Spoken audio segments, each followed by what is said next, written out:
नमस्कार, आप देख रहे हैं हेडलाइंस न्यूज। दिन भर की ताजा खबरों के लिए अभी सब्सक्राइब करें और साथ में बेल आइकन भी प्रेस कर ले। खबरों में आगे बढ़ने से पहले वीडियो को लाइक जरूर करें और अपने दोस्तों के साथ ज्यादा से ज्यादा शेयर करें।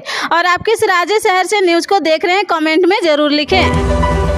जी हां, आपको बता दें, कर्नाटक कैबिनेट ने धर्मांतरण विरोधी कानून को रद्द करने का फैसला किया है। इस कानून को राज्य की पूर्ववर्ती बीजेपी सरकार ने लागू किया था। इस कानून को रद्द करने के लिए सरकार विधानसभा के आगामी सत्र में प्रस्ताव लेकर आएगी। कर्नाटक विधानसभा सत्र 3 जुलाई से शुरू हो रहा है। कानून एवं संसदीय मामलों के मंत्री एच.के. पाटिल ने कैबिनेट बैठक के बाद कहा कि कैबिनेट में धर्मांतरण विरोधी कानून पर चर्चा हुई है। हमने 2022 में बीजेपी सरकार द्वारा लाए गए इस बिल को रद्द करने का फैसला किया है। आम आदमी पार्टी के मंत्री सौरभ भारद्वाज ने कांग्रेस को बड़ा ऑफर दिया है। उन्होंने कहा कि कांग्रेस अगर पंजाब और दिल्ली में चुनाव नहीं लड़ती है तो आम आदमी पार्टी भी राजस्थान और मध्य प्रदेश में इलेक्शन नहीं लड़ेंगे। जब सौरभ भारद्वाज से पूछा गया कि कहा जा रहा कि मध्य प्रदेश और राजस्थान में आम आदमी पार्टी चुनाव लड़ेगी, वहीं कांग्रेस को नुकसान पहुँचेगी। अगर दोनों पार्टियाँ एक दूसरे के वोट काटेगी तो एक साथ आने का क्या मतलब है।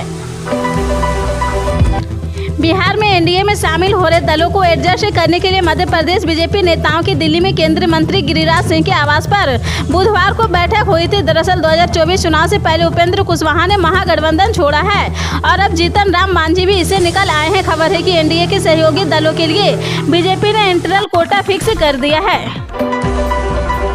गुजरात में आज चक्रवात विपर्जय का खतरा मंडरा रहा है। चक्रवात जैसे जैसे आगे बढ़ रहा, गुजरात और महाराष्ट्र में इसका असर तेज होता जा रहा। महाराष्ट्र और गुजरात में समुद्र में हलचल तेज हो गई है, लहरें उफान मार रही है।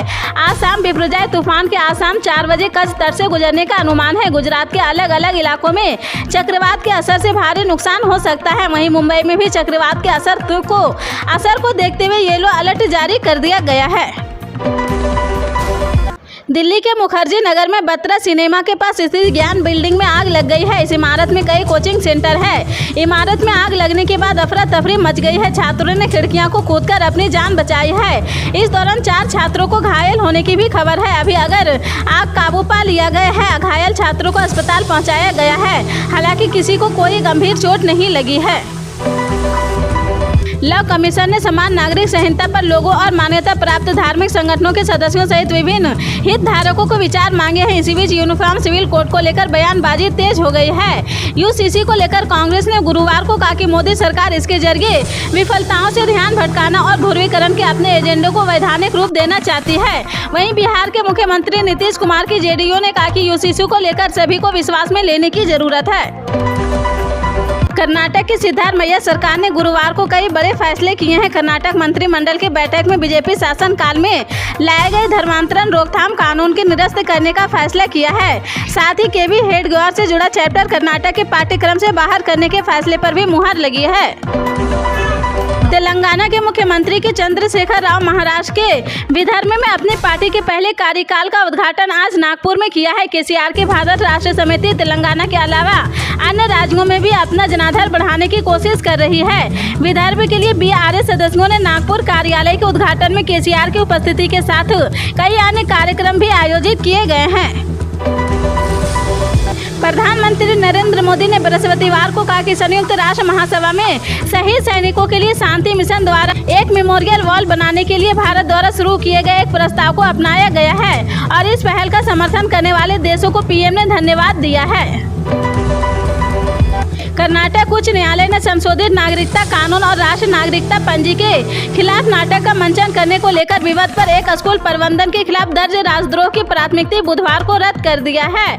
उस न्यायालय की धारवाड़ पीठ के न्यायमूर्ति हेमंत चंद्र गौदर ने बदिर स्थित शाहीन स्कूल के प्रबंधन के 4 लोगों के खिलाफ वर्ष 2020 में पुलिस द्वारा दर्ज प्राथमिकों को रद्द करने का आदेश पारित किया है। करोड़ों प्रशंसकों का लंबा इंतजार खत्म करते हुए एशिया क्रिकेट काउंसिल ने आधिकारिक रूप से एशिया कप के हार्डवेयर मॉडल को स्वीकार करते हुए टूर्नामेंट के आयोजन पर आधिकारिक मुहर लगा दी है। टूर्नामेंट पाकिस्तान और श्रीलंका में खेला जाएगा।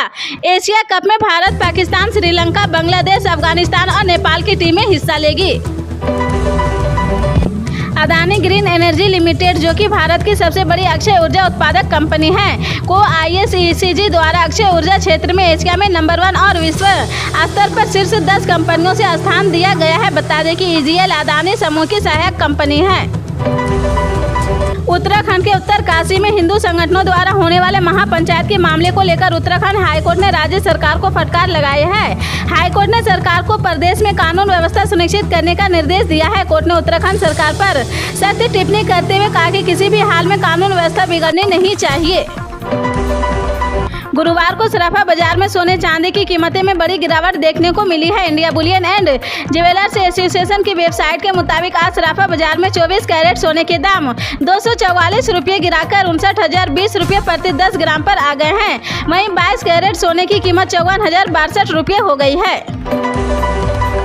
उच्चतम न्यायालय के न्यायाधीश न्यायमूर्ति के.एस. जोसेफ ने अपने सेवानिवृत्ति से एक दिन पहले गुरुवार को 2 फैसले सुनाए हैं। न्यायमूर्ति जोसेफ ने शुक्रवार को रिटायर होने वाले को 19 मई को सुप्रीम कोर्ट और वकीलों के निकाय की ओर से गर्मजोशी से विदाई दी गई थी। उस दिन गर्मियों की छुट्टियों के लिए शीर्ष अदालत के बंद होने से पहले अंतिम कार्य दिवस था। न्यायमूर्ति जोसेफ ने न्यायमूर्ति बी.वी. नागरत्ना के साथ गुरुवार को 2 फैसले सुनाए हैं, जिनमें से एक कोल इंडिया लिमिटेड से जुड़ा है, जिसमें पीठ ने फैसला सुनाया है प्रतिस्पर्धा अधिनियम 2002 से सार्वजनिक क्षेत्र की कंपनी पर भी लागू होता है। मणिपुर में हिंसा थमने का नाम नहीं ले रही है। गुरुवार को एक बार फिर आगजनी और गोलीबारी की खबरें आई है। इम्फाल पूर्व के चौंकाने वाले इलाकों उपद्रवियों ने आग के हवाले कर दिया। हालांकि अभी तक किसी के तहत की खबर नहीं है। एक महिला के घायल को हल्की चोटें आने की खबर है। दमकल कर्मियों ने आग पर काबू पा लिया है। सेना के जवान घटना स्थल पर पहुंच गए हैं। स्थिति नियंत्रण में बताई जा रही है। वैश्विक स्तर पर इस सदी की सबसे गंभीर समस्याओं में से एक बढ़ती जनसंख्या है। जनसंख्या के बढ़ने से कई सारे परेशानियों का सामना करना पड़ता है। अब तक दुनिया की आबादी 8 अरब के पार हो चुकी है। साल 2100 तक आबादी 10.4 बिलियन तक पहुंच सकती है। भारत 3 महीने पहले ही मार्च में चीन को पछाड़कर विश्व में सबसे अधिक जनसंख्या वाला देश बन चुका है। रूस से सस्ते कच्चे तेल की पहली खेप 11 जून को कराची बंदरगाह पहुंच चुकी है। पाकिस्तान के प्रधानमंत्री शहबाज शरीफ ने इसके बारे में जानकारी देते हुए खासी जाहिर की थी। पाकिस्तान में जारी महंगाई और तेल की आसमान छूती कीमतों के बीच यह राहत की बड़ी खबर है। उन्होंने यह भी कहा कि रूस से इसी तरह आगे भी तेल की आपूर्ति होती रहेगी। कर्नाटक सरकार ने कन्नड़ फिल्म डेविल मुस्तफा को लेकर बड़ा फैसला किया है। फिल्म को टैक्स में छूट दी जाएगी। कर्नाटक हुकूमत ने कन्नड़ फिल्म डेविल मुस्तफा को टैक्स में छूट देने का फैसला किया है।